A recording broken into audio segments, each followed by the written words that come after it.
So as a leadership trainer, I often recommend that leaders use idioms in their daily work. Idioms are expressions such as don't sprint in front of a running train. What else is there? Don't eat the yellow snow, right? So this is, you might know this, right? Yellow snow, of course, meaning somebody has peed into it. And so this is what you sometimes tell the kids as a joke, to not eat the yellow snow. And these are extremely helpful because they communicate more complex concepts, often in a funny way.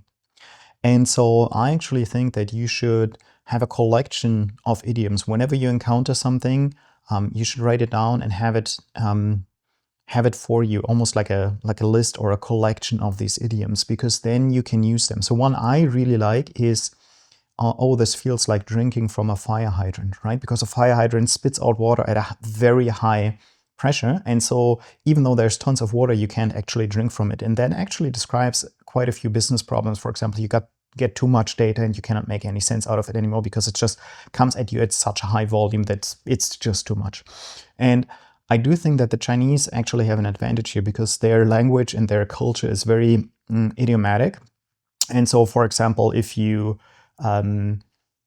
heard of the 36 stratagems, they're idiomatic, or if you, for example, hear stuff like, oh, the carp jumps over the, I have to think about it, over the pond and becomes the dragon snake or something like this, totally messed up. Maybe somebody can correct it in the comments, but they have a very idiomatic language, as is Arabic, by the way.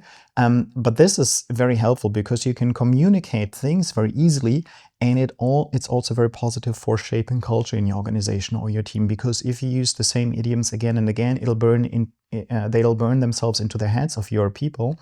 And this is a good way to communicate culture rather than just say, oh, we want to be this, or we strive to be the best at whatever, blah, blah, blah. No, use idioms because they are a very smart way. There's a reason why they're still around thousands of years later. It's because they can communicate very complex ideas in a simple way and directly into the mind of your people.